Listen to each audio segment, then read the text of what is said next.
Hello, everybody, and welcome to Hot Takes Episode 2. We made it, Germ. We made it to Episode 2, my guy. Can you believe it? So far, so good, hopefully. That's the hope, right? That is the hope. I'm really excited that we're doing a second week of this because that means that we felt good about the first week, and I honestly felt pretty good about it for multiple reasons. One of which we'll be doing at the beginning of every episode. As a reminder, by the way, this show is about hot takes. We will talk about the LCS in general as well, but then we will be giving hot takes at the end. We're here to we like punishment. We're all about it. So, we're punishing ourselves for any bad takes that we may have. And in all reality, you guys are. Thankfully, Germ has so much engagement. And he didn't put his name or my name next to our takes. I could have used it against you. He could have easily. And because of that, I will probably try to make one of his next punishments a little lesser, just because it was such a kind thing of him to do, as he has the more engagement on the Twitterverse and the YouTubeverse currently. And I'm very thankful for that because I ended up winning the fan vote, which means that you have a punishment of a love poem that must be sent to your best friend Dunk from TSM. Can you give us a preview before you put it out there? Yeah, I mean, I was just gonna read the whole thing. We'll take the whole thing. Go. A couple lines. I mean, you gotta have like the dramatic reading and stuff too. And for sure. I just wanted to say first that this actually, is harder for me to do than you might think. Like, I know the whole me and Dunk thing started off as like a meme, and I was just kind of poking the bear and stuff with them, like just casually messing with whatever. It's funny to play into.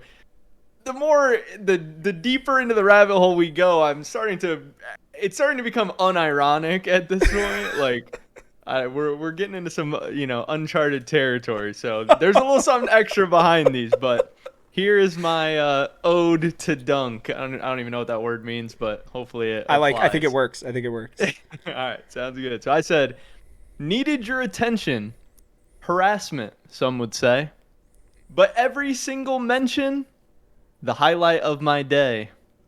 German Dunk, this great connection, we mustn't let it decay. And then a little heart emoji at the end to seal it all up, and I'm going to tweet it out right now. Absolute banger. Yeah. Absolute banger. And that's a haiku technically, right? Hey, I don't think so. Is it? No, because it's 7 syllables. Yeah, it's like 7 lines. Yeah. I needed to give a little extra substance to it, so I went for a little more. It's out on Twitter now. You guys can see it, react to it. I don't know how it's going to go. I'm putting my phone down for now. Oh, man. Your fan base is going to be really feeling it on this one. I am. Well, I feel like stuff like that, like me playing into this stuff, it's the... it's what I want to give off on like Twitter and YouTube and everything. So I hope people will just think it's funny and think I'm probably just being like sarcastic or something. But we'll see. I hope that it's a good way to start it off. I hope they actually think that you guys have just been conspiring behind the scenes, working together on like increasing each other's. I mean, there's at least one person out there for sure. Oh, that was me the whole time. That's why I wanted it. I wanted it to be out there into the world. There we go. And that's the kind of stuff that we're going to be doing on these shows is make ourselves just a little uncomfortable with things. Hopefully we're not going to be pushing each other too far. If there's something that's too far, we'll definitely discuss it. That's not eventually we're going to get to the line at some point. Yeah, we're going to hit the line, and I'm excited for when we do, because that's what's fun about this is we got takes, and my take, by the way, as a reminder, was that C9 would go 0-3. Germs was that TSM would go 3-0. Right now, mine is the only one still even in contention, as we're having to do this on a Sunday. That is 100% on me. I'm traveling, and I got to try to get all these shows recorded before I head out. And Germ, we need to start there, I think. Do you want to start with TSM and then we'll head into the Cloud9, or do you want to flip it? No, TSM's fine. So, I mean, part of it is, hey, we're recording this before we've watched the other games or whatever. in some ways that's fine because the whole idea of the takes isn't, I mean, I don't think it should at least be entirely results oriented. Agreed. I think Agreed. a good take cannot turn out. I think a bad take can work out. I'm not saying Absolutely. in this scenario, but No. No. so yeah, so hopefully that doesn't take away too much from it. But TSM, obviously, I started out feeling really good. In almost unlosable game state against 100 Thieves. 100 Thieves is projected to be one of the better teams. It was looking good. I think so far Spica in the 2 games we've seen so far looks like a way better version Really of good. himself than we saw in spring. I think Maple is an unbelievable upgrade over either mid laner so far. Agreed. But I have, and I already tweeted this stuff out a little bit. I am gonna talk about this for sure more throughout this week. Mia to me has not looked good. See, I And disagree there. dang, I have not seen it all. I think he's looked really, really rough, but I also, part of my thing is like, I still think TSM and Shenny at the end of last split, or even now, I still haven't seen anything that makes me like, oh, Mia is clearly better than Shenny. TSM's a better team overall with him. And now you're 0-2, maybe about to be 0-3, who knows? Like, there's trouble going on with TSM right now. See, I have been placing, so I recorded the first part of Talking TSM this morning already. My take on it is that Mia has been out of lane a lot, right? And Mia was one, I don't understand the Karma pick, even in that first game. I still think Yuumi was up. Yuumi's OP as hell. Why are we not playing her there? With the Ezreal anyways. So, I guess they wanted more roaming, which Yuumi can't do as much, which is fine. And in the second game, I actually thought he was great. I think he was constantly in the right position. Like, he helped them to secure Heralds. Drake's consistently, like, he helped to save Spica multiple times in the game. He was just kind of following him around. Where the first game turned was when Tactical was somehow so far out of position twice. That's how you lose those games, is when your late game carry, the most important one, and an Ezreal that's 3 items and almost onto his Eclipse, you don't need to be that far up, my guy. You should never be near a brush that you cannot see when you're playing Ezreal. If they get behind you, that's a different story, but him getting hit through 4 different people when he had more than enough time to hit E, that was baffling to me. And then in the second game, they tried to, and this is classic TSM, fights at Herald after they've already gotten the Herald. Be done with it. Just stop. Like, get out. It's fine. I did not understand that. And honestly, my take so far in the other 2 podcasts that I've done, and it would be disingenuous of me not to keep this one, dude, Tactical, if you're going to put him on these late game scaling, champions, and he is supposed to be your insurance policy, should the game go long enough, has been, as the top laner for Misfit's name is, irrelevant. He has been irrelevant in terms, he did 10k damage as Jinx in a 30-plus minute game. That is unacceptable to me, no matter how much the draft gap was with CLG. It's not just him, but like, my take has been so far, how can Mia stop his bad positioning, especially even with TK, when his job is to save Spica. And he did that, I think, admirably, personally. Yeah. I mean, I get some of what you're saying. I do think that it sounds like you are a little higher on Mia and probably even Huni than the community sentiment that I'm seeing right now. Huni was fine in the second game, especially. The first game wasn't great. I don't know why they picked the Rumble at all, honestly. That was Yeah, really I thought the first game was choice. bad, and maybe I who knows how much of a influence they have on the picks or whatever. But yeah, I thought the first game was pretty rough from him. The second game I thought was okay.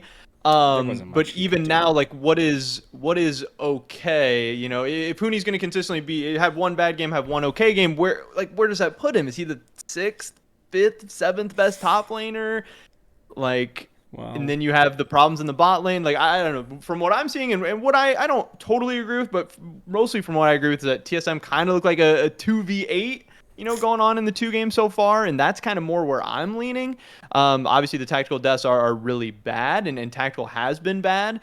But I don't think it was like, oh, tactical sucks, and if we just got a better AD carry, like boom, our No, problems and are solved. that is my point. That's my point. Is I'm not calling for Tactical's head. What I am calling for is even, 2 years into his career, he has got to understand, I feel like, the game situation better for where he needs to be positioned. Not like overall, but like when you're up, what is the one thing that can end a game against 100 Thieves? Him getting hit with a charm and dying, right? And that happens twice. And so for me, he just has to be better. I still think he's a good player. I still think he's a top 5 AD carry. My issue has been, if you're going to put the resources into your AD carry to be that late game insurance policy and leave him be, right? Let him get all the farm, all this stuff. Then he has to step up when it's time for him to be the late game carry. And in neither of these first 2 games, he has done that, even a little bit. Like, TSM had some pretty good engages in game 2. They had a pretty good chance to win. If you go back, which I did, and look at every one of those fights, where is he? Like, where is he? It's like the first game, he was too close on a champion that should be further back. And in this game, he was too far away on a champion that should be closer. It's, again, he's good. He's still learning. I really do understand that. But I think putting the blame on Mia when I think Mia is clearly communicating well with the team. He's going around the map and being where they need him to be. And one of the sentiments I saw was people trying to blame him for the tactical stuff. That's just not true. They're not dying in lane, and they're actually getting him leads so that then Mia can go run and do other things. So Yeah, no, and I do get what you're saying. I think part of like where, at least where I'm coming from in terms of some of the Mia criticism, it's like, yes, tactical. I am actually worried about tactical. I know after the game he tweeted out like, "Sorry, I'm just bad" or something like that. Yeah. He's definitely a guy that's struggled with some mental health, burnout stuff in the past. He gets a lot of hate, even back to the TL days. Ton of hate, ton of pressure. agreed. I don't know what the rest of this year is going to look like for Tactical, but the thing about Tactical and even Hooney is that TSM doesn't have anybody else. There's not, maybe you think Soul's going to be ready. Not anytime this split, I don't think. The Academy AD carry, that's not going to be happening either. But in the support position, you do have Shenny, who's supposed to be your huge pickup acquisition, the guy you spent all the money on this offseason. Mm-hmm. So I have a little bit higher bar of, for Mia of like, hey, TSM told me this guy won the competition. This guy's our starter. This guy's the better at enchanters or whatever. Come out and play a Tom Kench game in one of your first 2 games. Yeah, it was a very strange decision with that pick even so, too. That's some of the things that are maybe confusing me a little bit. I will give you this. So, and this will be coming out right after this show, actually, funny enough. I did interview Xsmithy, Soul, and Instinct together. They're very young. They're very excitable. I've really studied their games. I do think TSM has a future there. So for TSM fans that may be worried at all, those two, I think, and I will tell you this much, Germ, you're going to love Soul whenever he comes out. He is like so energetic and very, very much somebody who is made for the camera. Like in terms of his mentality, his attitude during the interview was probably one of the best I've ever had, just in terms of personality wise. It was pretty fun. So it's exciting and definitely something you don't see from those younger players a lot often too. Exactly. And exactly. I made a video about him earlier this week and I didn't know he speaks Mandarin as well. So that's, oh, for sure. And I'm just telling you, I don't what know I how think... much the whole Mandarin thing is going to fit into the future of TSM because they're going in so many different directions, but it's at least an option. Well, what I was going to tell you is I think there's a plan right now where TSM are going with Mia for now, because I think that they want to try to get Instinct, because Instinct's already looked better this split than he did last split. And people have to remember, he went from amateur to academy. He's only 17. Soul is only 18. So, like, these are young guys. And Soul already had an incredible first 2 weeks for somebody his age and his first time in academy. So, I'm almost wondering if they have Shenyi down there, honestly, and they're using, all this other stuff to get that bond started, so that then the three of them can be a part of the major core of TSM moving up. I'm just saying, like, I'm just thinking about it in that way, because, like... Well, that's a hot take. well, I mean, here's the reality, right, is when you look at the roster and the lineup, and we won't spend too much more time on TSM, I promise. But like, Seoul is, from NA, right? Spica is from NA. Maple is international. Instinct is from NA. Shenyi is international. You could have 5 people on the team, 4 of which who speak Mandarin, and you'd have potentially the better version of what TSM wanted to do initially. Potentially even as early as next year if they can re-sign Shenyi or Spica. So, keep Shenyi. Yeah, I mean, I'm just stating, like, I'm not saying they're like thrown in the towel or anything, and this was a concept, something that I was kind of discussing with Mike about FlyQuest with, I don't know if you watched or listened to the dive from this week, but they talked about how FlyQuest literally admitted straight up that Philip was not better than Kumo right now, but that they were looking at the future. And I think more LCS teams are starting to do this. When you look at teams like TL, Evil Geniuses more specifically, but I mean in terms of like how good teams are, Dominic Callis is a guy who absolutely is planning the future. He's not, I think, as interested in the current path, considering what he has had to deal with in the past, 6 to 8 months since he's came in. So I think he's looking towards the future, and I think that this could be a move where he and Glenn and Kays, and maybe Chawi, if he's in those conversations, have decided that this is what's best for the team for the future as much as it is for later, and they know that they can just bring Shenyi in and they got to win 6 games and they'll make playoffs. So, I don't know. There's a little bit of copium, a little bit of hopium for sure, but I'm just trying to get into the brain of them because I still agree with you. Not that I think Mia's been bad, but if Shenyi is supposed to be here, and why is he even still here if Kaido's gone? There has to be a reason why, because this guy was not happy about getting sent down the first time. Right. So if he's not coming out and saying a bunch of stuff and he wants to stay, there's only 2 reasons why. 1 is money, or 2 is a plan. That's it for me. That's the only things I can think of. It's my hot take on it. So yeah, I mean, yeah, it's a lot of. I think some of it is reaching. I think some of it is some tinfoil hat, sure. but for sure, there's at least a story to be told there. Hey, you're gonna find out. Like we're gonna find out here, and you're gonna be like, "Oh, that tinfoil hat looks real solid right now."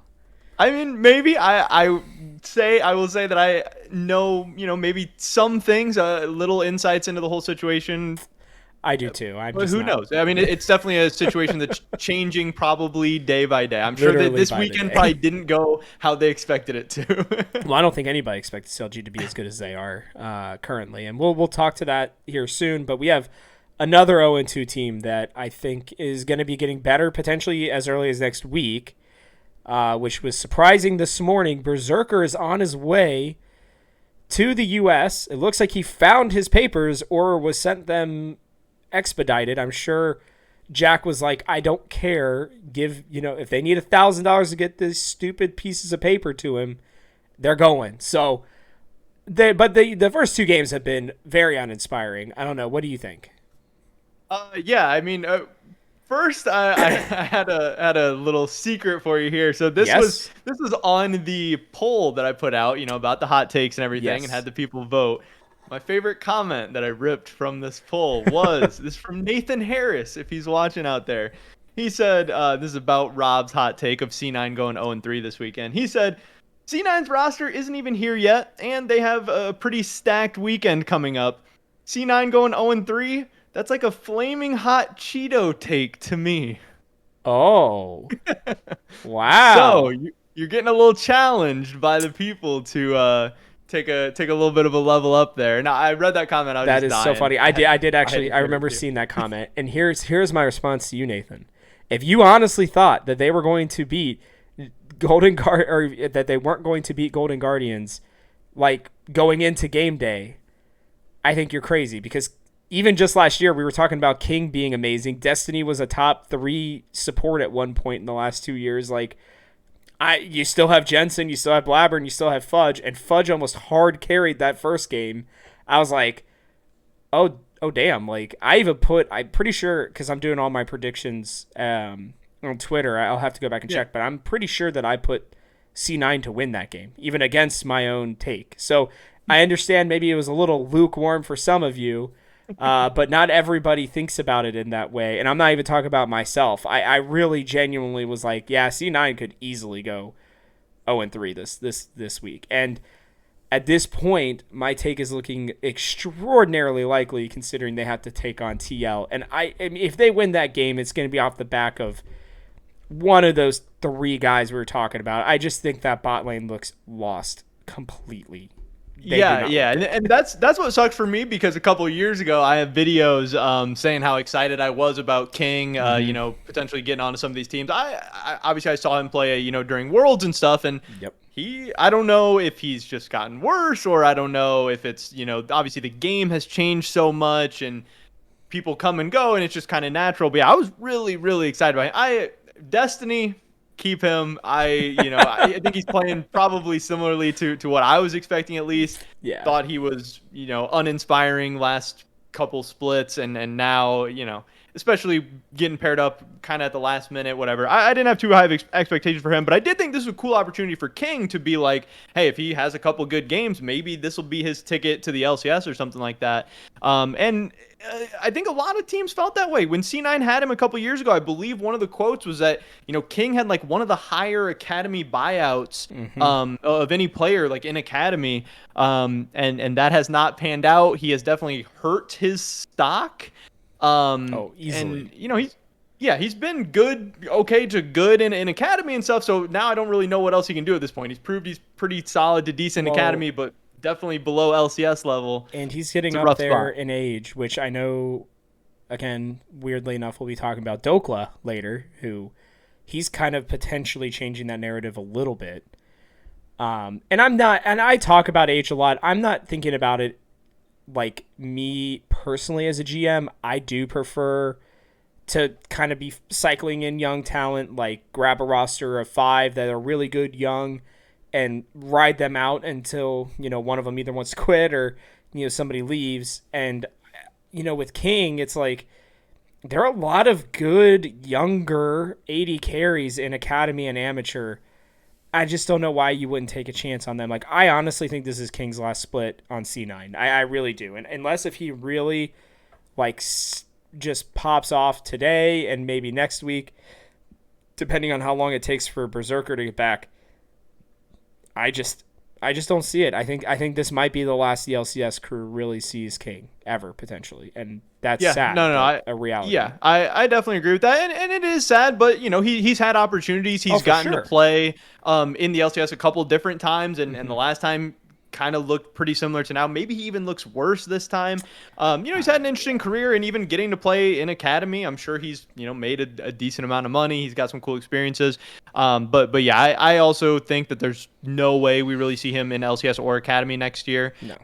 And it will be interesting to see what C9 does next in terms of academy. Kind of a weird spot playing behind Berserker, but I do also think with international players, they're always one split away from leaving. So. Oh, well, we'll see. I think C9 are going to absolutely just throw the bag at Berserker. I mean, I just can't see a world where they don't see him as their star 80 carry for as long as they can possibly pay him.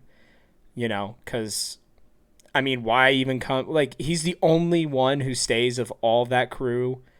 He clearly wants to be here. He clearly wants to be with C9. I'm sure they treat him like gold. So, you know, as fun as I'm sure he would love to be able to play in the LCK at some point, gotta get your bag now, man, and be in a region where if he plays well enough, this C9 team, regardless of an 0-3 start, like, maybe this will end up being my hot take. I actually still think that C9 finish in the top 2. Like, pretty easily, to be honest with you. That's why you got your hat on today? No, that was to troll you. I know you know that, but they don't know that. No, that was to troll you. I'm not C9 fanboying. I only do that at Worlds.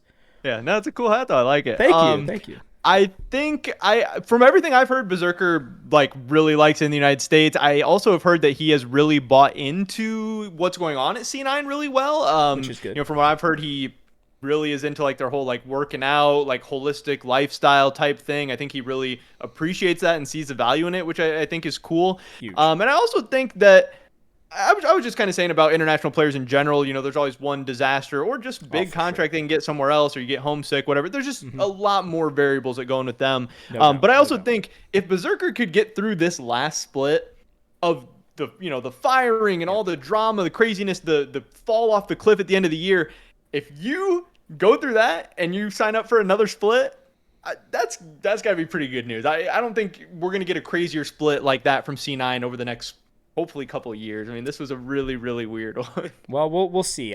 We'll have to see how long Jensen lasts. People forget he's nearing that 30 mark, which we'll see if there's an actual skill drop there.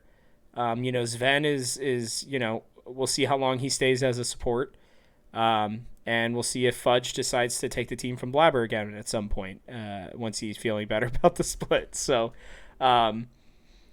I mean, listen, if I'm a C9 fan right now, I'm not worried even in the slightest, to be Oh honest no, with you, no way. because at a minimum, even let's say if this split goes horribly wrong, you still have Berserker and arguably one of the greatest NA junglers of all time in Blabber, who is still also very young as a reminder. Dude, Right. you could build castles around those two teams and just continue to win. C9 is in one of the best positions.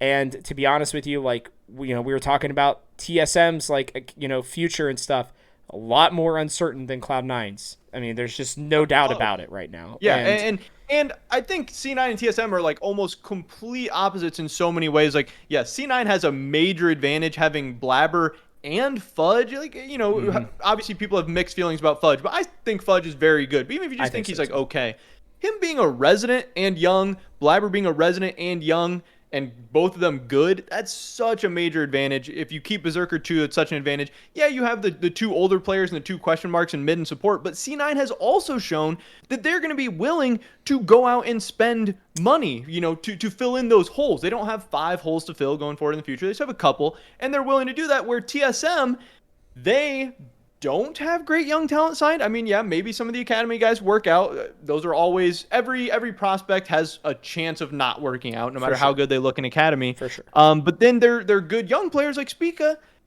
They're not signed long term. They're not guaranteed to He's be here. probably And done. TSM at the same time is seemingly cutting back on their budget and stuff. I just think comparing C9 and TSM right now is two different worlds almost. It is. And it absolutely, and you're not wrong, and it takes people who have been setting it up forever in that way. And I think that's I would argue one of Jack's biggest compliments for me is he has always looked at young talent and ways to build up the team and always consistently had people behind these other players that could take their job. And I think that's, I mean, Jensen didn't like that the first time, and then Jensen didn't have a job and was like, well, okay, I guess I see it now. I'm in with you guys again this year. So, yeah, I'm a big C9 fan in terms of the way they've built things. I think that they have set the blueprint that I think 100 Thieves has one upped and Evil Geniuses even now, and we're gonna just have to see. I mean, the LCS, man, what's great is the freaking LCS is finally learning to create their own talent and finally learning that it's not been the players. All these years it's been, oh, the players in NA suck. Oh, solo queue sucks. And then Riot Games are like just continuously checking boxes to be like, oh, this is the problem? Okay, we'll give you this. Box checked. Well, there's still a problem because Champions Queue doesn't give you a good LP system. Shut up and play, man. I'm tired of it, dude. And this is like, and these academy systems and these amateur systems, like, League fans, let me tell you, I've watched the Overwatch League for years. I've watched all these other leagues, man. We got it good. This is good stuff. I'm so small tangent Yeah. here, but yeah, I just love the way these teams are setting us up right now. Yeah, no, I definitely think it's an exciting time. I think the state of the league right now is definitely better than it was, a year, probably even 2 years ago at this time. And yeah, we're starting to see more and more homegrown faces and just the talent in general. We're getting the young players, even the imports and stuff that we're signing are starting to make more sense. We're getting away from the retirement guys as much, and we're we're getting going out and Berserker. getting Like, Berserker come on. inspired. Like that's Yeah. that's what you want to be doing with our money. If we're gonna write huge checks, make it for a reason.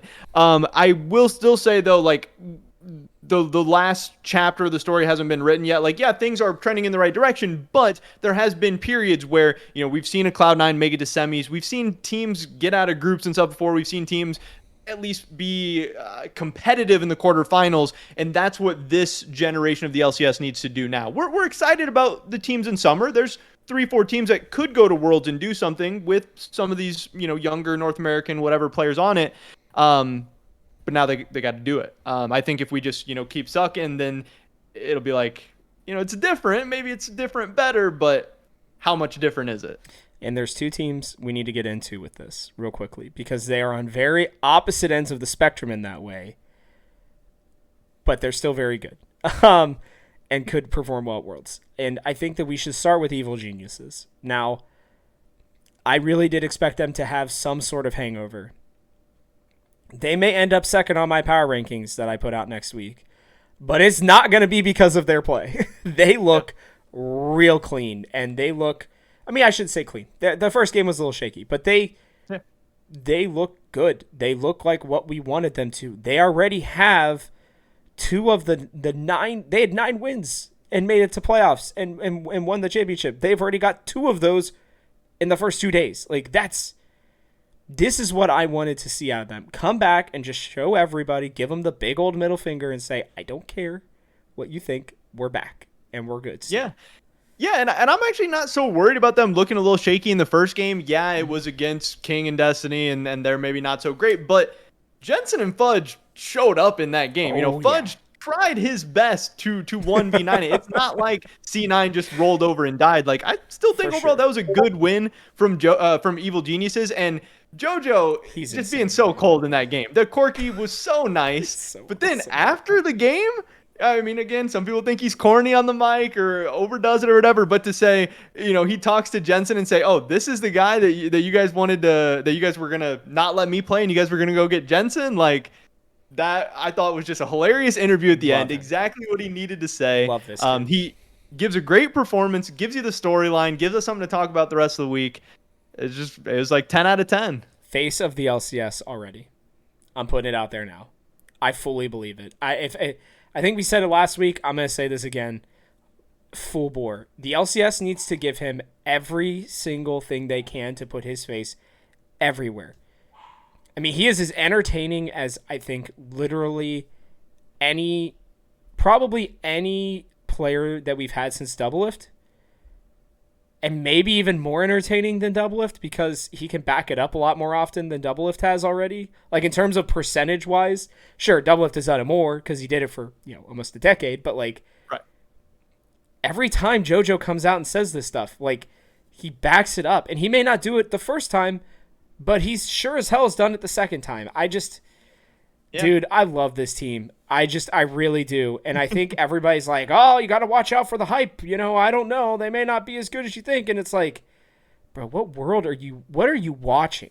Seriously, what are you watching? This team, it doesn't matter. They can be down 10K gold. They're still going to fight, and they're still going to give themselves a chance to win. Oh, God, I love this team, man. They're fun. They're really fun. Yeah, I think they have perfect mindsets. They have perfect attitudes. I really like a lot of things they're doing. And as far as JoJo, same kind of stuff for him. Like, yeah, I think the LCS should be pushing him more and more. And I think he's so set up to be like the next superstar that the league has really, really been needing for forever. Right now, so many LCS fans still, their favorite players are Bjergsen, Doublelift, this type of thing. Like, not a ton of people whose favorite player has, started playing in the last 2 or 3 years.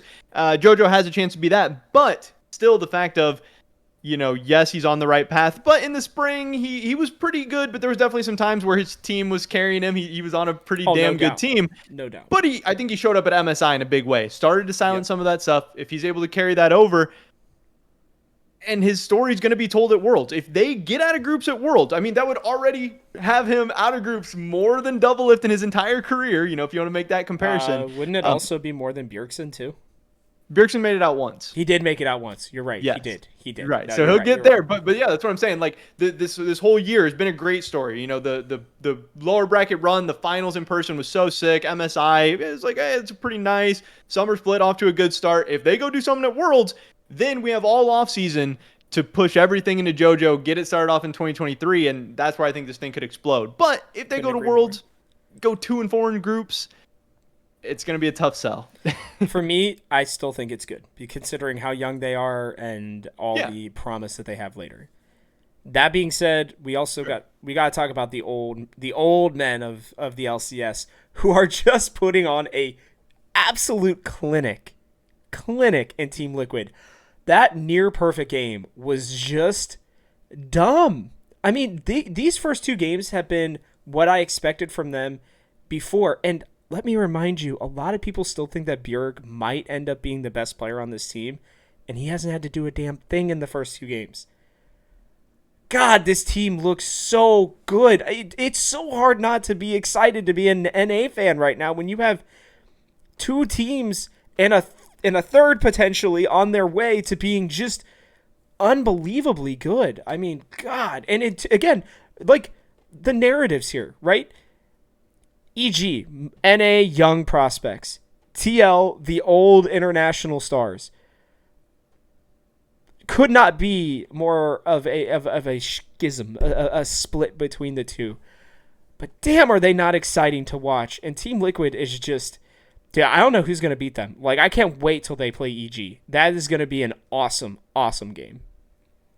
Yeah, definitely. And this isn't my hot take for the week, and maybe I shouldn't even say anything because maybe I'm gonna say it later on down the road. But like after watching those first two games, part of me wants to say like you said, who's gonna beat this team? Like, yeah, could this team go 18-0? Like, I don't really think in maybe like 3-4 years ago it mattered more, and it seems like teams tried for that more. It seems like in modern no one really even goes for it or cares about it. But yeah, from what we saw so far, yeah, they didn't play the best teams in the world, but in this durability patch where the game's supposed to be slowed down or whatever, to come out with 2:25, were they both 25 minutes? They were both less than like 26 or 27.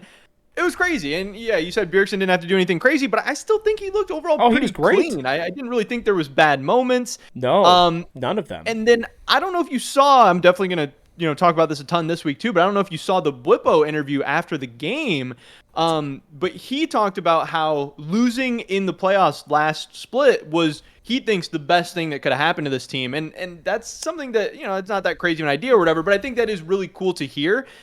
And yeah, sometimes these teams need to get punched in the mouth or need to, figure out what they're doing wrong to be able to level up.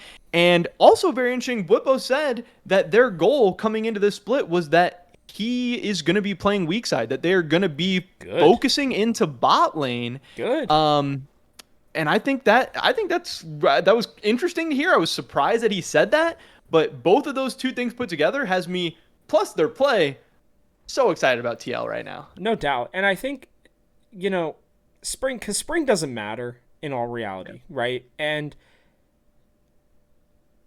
I think if there were teams that were going to have a hangover, it's not going to be, from MSI. It's not going to be the young guys. I mean, they love, those kids play League of Legends 12 hours a day, regardless of if they have scrims or not. So it does not matter. I do think it was the best thing, actually, for that reason specifically. I think TL and Hunter teams specifically, they've all 10 players have been playing for a long time.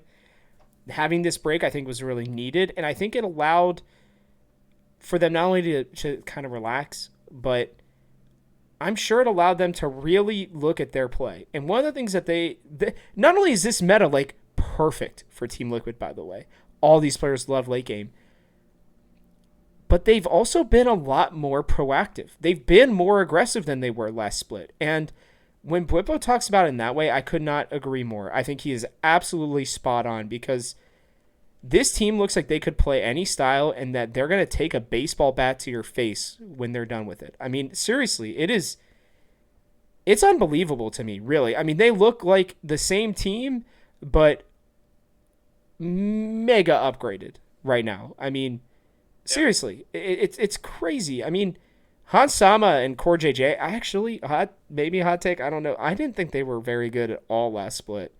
Like, I really felt like, compared to my expectations for just how great Hans Sama had been, and I know Core JJ, like, they had the Ayla stuff, but, like, Core JJ is good enough to where it shouldn't matter. Like, he should be able to mesh with pretty much anybody. And it just didn't feel like they were meshing. And then now I'm watching them, and I'm like, oh, they worked on it. They worked on it this whole break, and they look incredible. And I don't know. Like, I know when TSM faces them, no, literally outside of just an accidental throw, there's just, in my opinion right now, there's just no chance that they beat them. I don't know. I don't even know if EG, as much as I love that team, I just don't know. I think until the meta shifts, this team should be able to beat anybody right now.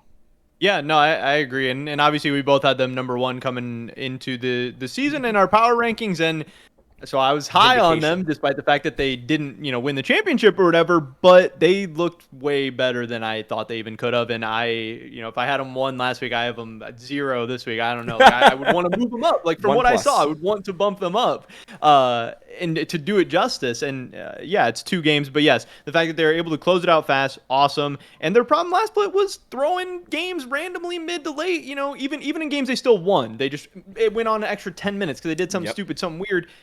And they have died like twice so far. So it's not even, not only are they not making the big mistake, they're not even making the small mistake. It's so true, though. I mean, it's so dumb. This team.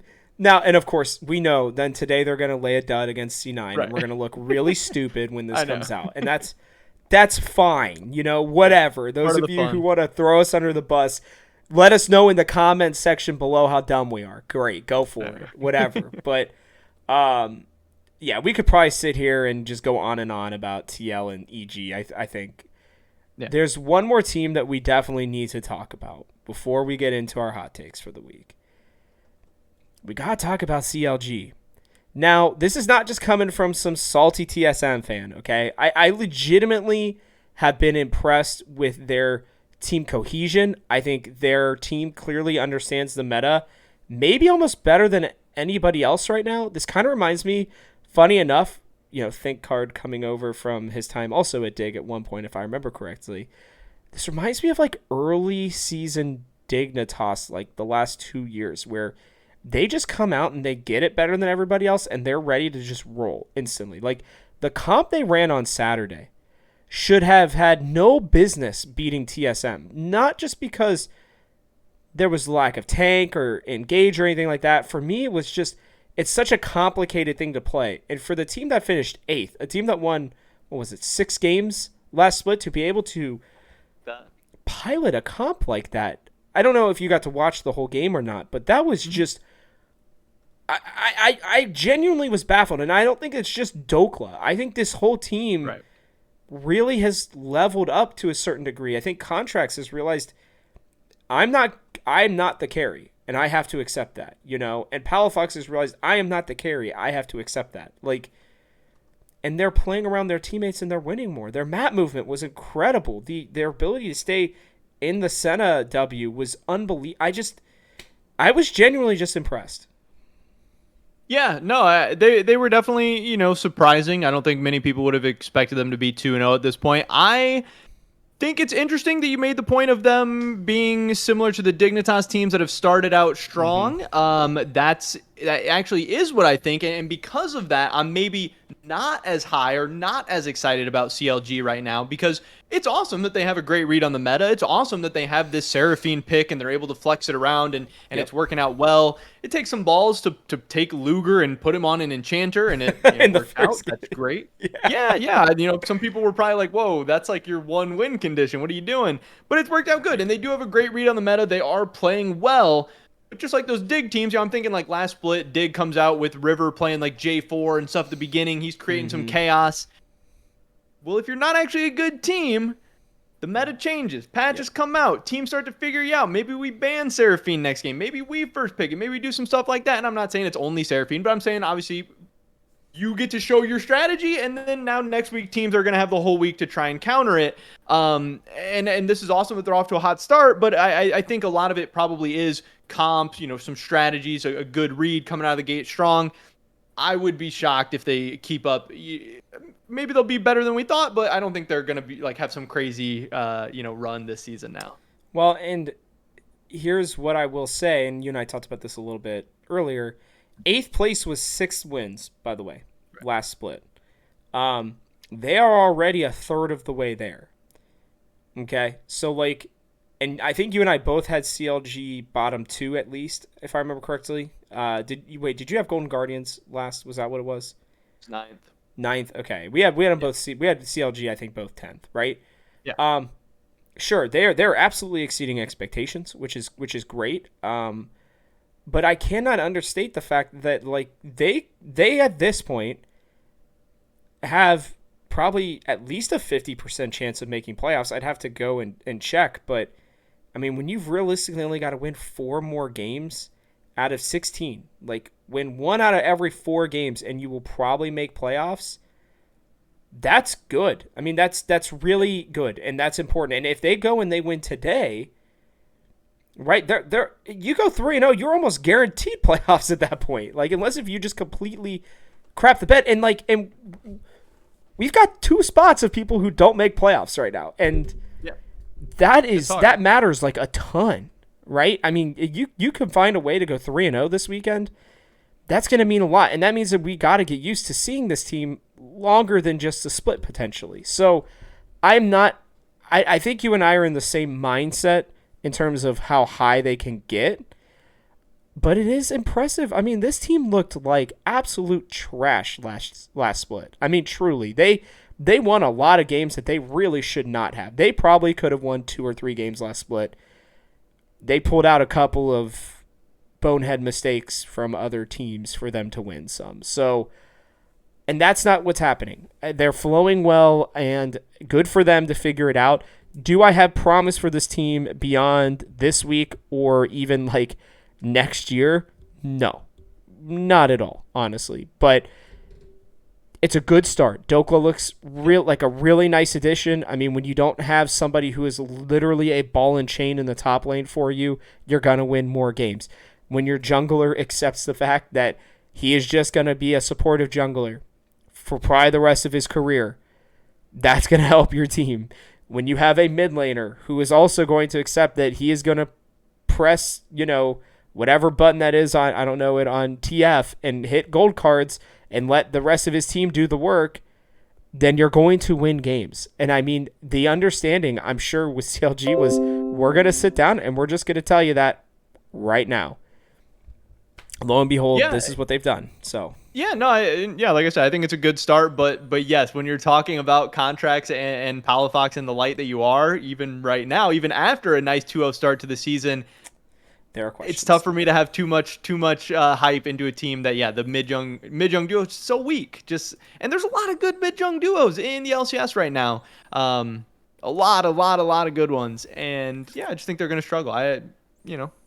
They were an 8th place team last split. Yeah, I thought they were going to be worse this year, but if they end up being 7th, 8th, and do similar, a little bit better, then hey, good for them. That's awesome too, and that means they have a bright future ahead of them. Now, I don't think at any point in time this group of 5 is going to, do anything substantial, but if CLG ever decides they want to start spending some money or even just sell some of the guys off or whatever, then some of these guys could definitely be pieces. I think everyone expects Luger to be a piece of some good team in the future. Poom definitely could be that. And maybe this is Dokla's redemption arc. We'll have to wait and see.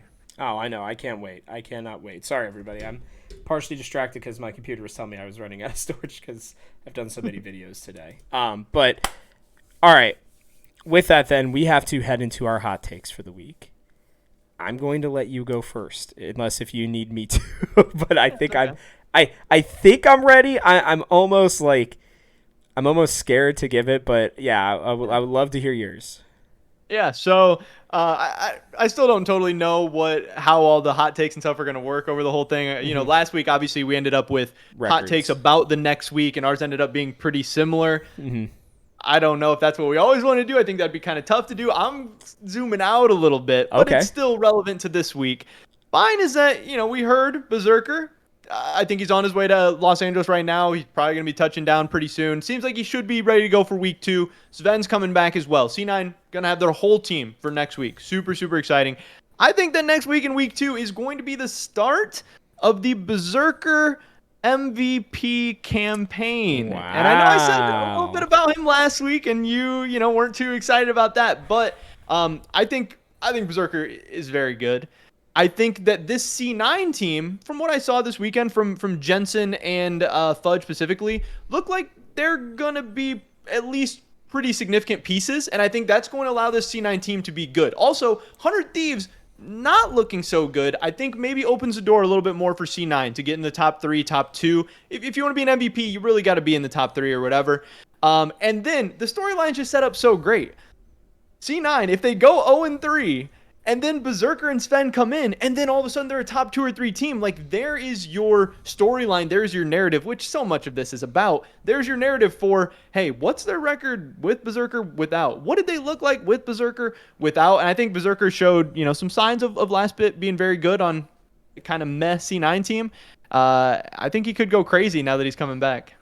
I love it. I think that's a very fun take. I think there is a world where that happens, but I don't see it yet. So that's where I think that's a great hot take. And I think the narrative would be set up so well, wouldn't it? I mean, they rip off like 4 in a row after this, and they win 2 straight weeks, and they're 4-3 all of a sudden, and everybody's like, oh shit, this team, this guy's pretty good. Because I don't really think we got to see the really good Berserker last split. I think we got to see hints of it, but not the really good one. One team fight here and there. Yeah. My biggest concern with it really is if EG gets hot, it's gonna be so easy to give it to Danny. It's gonna be so easy to give it to JoJo. But we'll see. Inspired. My actual hot take does not have anything to do with this, but I will tell you something that I believe I'd put in the Talking TSM Discord was I believe that Inspired will probably win 2 summer MVPs in a row in 2 different regions. That was something that I discussed with them. My hot take is that we are going to get a Penta next week, and that it will be on a jungler. Specifically, I believe it's going to be on Spica. And here is my reasoning why. That man almost solo carried at times 2 straight games. I think they are going to just continue to put in whatever they have to do to get Spica just as much as they can. And I think whenever Viego's open, I think they're going to just first pick it or at least take it for him. If there's a champion that can pentakill from the jungle, I think it's Viego. And I think if there's a jungler right now that's getting a lot of the bread put into his basket, I also think that it's Spica. So that's my take for the weekend. It's not going to be an 80 carry. It's not going to be Danny. It's not going to be Berserker. It's not going to be any of those people. It's going to be Spica surprising everybody. And I forget which game. They have 2 games. One of them's easy. One of them's hard next week. But whatever the easy game is, I think he gets the pentakill there. Yeah. No, I mean, that would definitely be cool to see. Like I said, TSM's got a lot riding on all of these games now at this point, especially after a slow start. Yep. And Spica definitely does too. If he wants to, get out of, if he likes TSM, hey, maybe not so much. But if you want to get out of here, you got to have a good split coming up. Well, and let's, you know what? I want to take 2 seconds here and ask you this. Where would he even go? Like, what team does he, I mean, seriously, like, why would he, one of the questions that I've been trying to ponder is where would he even go that would be better than TSM? Like, sure, there will technically be teams that would be better in terms of the team, but like, again, not to self-promo here on this too much, but I have a talk coming out with Soul, Instinct, and X-Smithy, and both players still to this day said it was their dream to play on TSM, and that's why Instinct and Soul both picked TSM. I mean, regardless of what other people are saying, there are young NA players growing up that want to go to TSM because they are TSM. So, I mean, I just don't know where maybe 100 Thieves if they get rid of Closer. Maybe. That would be like the one place. But Inspired's not going anywhere. Blabber's not going anywhere. Maybe Santorin. Maybe. There's only 2 places. And maybe. I think it's interesting that you're saying 100 Thieves, because when I've tossed that idea out, I get shot down pretty quickly, usually. But I do think that, you asked the question last week of like, okay, say 100 Thieves were to make a change. There is that world. What would they do? And that's a question that keeps coming up. Well, at some point, they're going to have to. At some point, this 5 isn't going to be the team forever. At some point, if they keep falling short, they're going to have to make a tough decision. And yes, Closer at his peak is maybe the best player in the LCS. Yep. But that Closer shows up like 2 weeks a split or like 1 week a split or something like that. Yep. And him being an import and Spica being a resident makes a ton of sense. It opens up a lot. If they wanted to go that way, and then yes, Team Liquid, they have sky high expectations. All the money they're spending, who knows what's going to happen this year? If they get third again in summer and do bad at Worlds, like maybe. Yeah, there's a world. I was curious if you were feeling the same way, because otherwise, I think I think he has to stay at TSM. Otherwise, I just can't see a world like he's not going to go to like CLG. I mean, right. I totally agree with that, but it's like, does he want to be on TSM? That's my question. Like, it doesn't seem like it. I will say this. What's going to be interesting is how TSM does this offseason, because it's really hard for the one thing I agreed with Parth on when he did his like initial thing before he did his 10 days of hot takes or whatever, or information, whatever he called it. But like the first thing he talked about in that very first tweet was it's really hard for these players to get used to new management and new coaching. Couldn't agree more. And they had 2 players who were coming in who did not have a chance to even do anything until, I think they had like a week and a half to practice together, and then the team was already freaking out, and you had the one person who this was supposed to be built with, Peter Zhang and Parth, but one ended up being a crook, and the other one ended up just abandoning the team because he was upset that his friend Lena got allegedly out. A crook. Sorry. Allegedly a crook. I apologize. I should use those words a little bit more carefully. Allegedly doing bad things to players that he should never have done. Anyways, my point remains that of course he's going to be upset. But the one thing, if I'm TSM even, that I would consider not bringing him back for is they built this thing around him. That was the intent. He wanted an LPL team. Guess what? You got an LPL team essentially. Because he's not going to go to a good one. Like, he's really not. They're not going to. They are not going to pick up an English first speaking. And clearly, by the way, he doesn't know Mandarin well enough to be able to communicate with these teams either. Right. Yeah. So that's kind of a big point there too. But also, the worse TSM does, I think the less it starts to matter that he wouldn't be able to go to a good LPL team, because it's like, yeah, I can't go to a good LPL team, but I'm not on a good LCS team. So but all the good LCS teams have junglers who are at least as good as him or arguably better. So then you get to the point of where do you just want to be on an even worse org and LC, like one that has less money and less fans? Like that's the thing. So all right. Do you have stakes? I had to ask. Do you have stakes picked out this week? I have. So what I was going to do was, because I think the social media angle for you works really well, okay? So I was trying to find a way of where we could do that without it just being repeat TSM, blah, blah, blah, right? What I would like for you to do is... come back to me. I want you to do a video, but I can't remember exactly what I was going to have because I didn't write it down because I'm an idiot. So okay. No, I didn't know if we had anything picked out already. We can come back to this. We can put it out during the week or something like that too. No, but we got to do it on the show because then we know it's there. It's there. No, okay. I didn't know if you had something picked out. And then I thought my thinking was that it was going to be the same for both of us one way or the other. Oh, you want to do that? Okay. I mean, that's what I thought. That's what we did last week, and that's what we're doing. I based mine off yours last week. Okay. Well, then let's do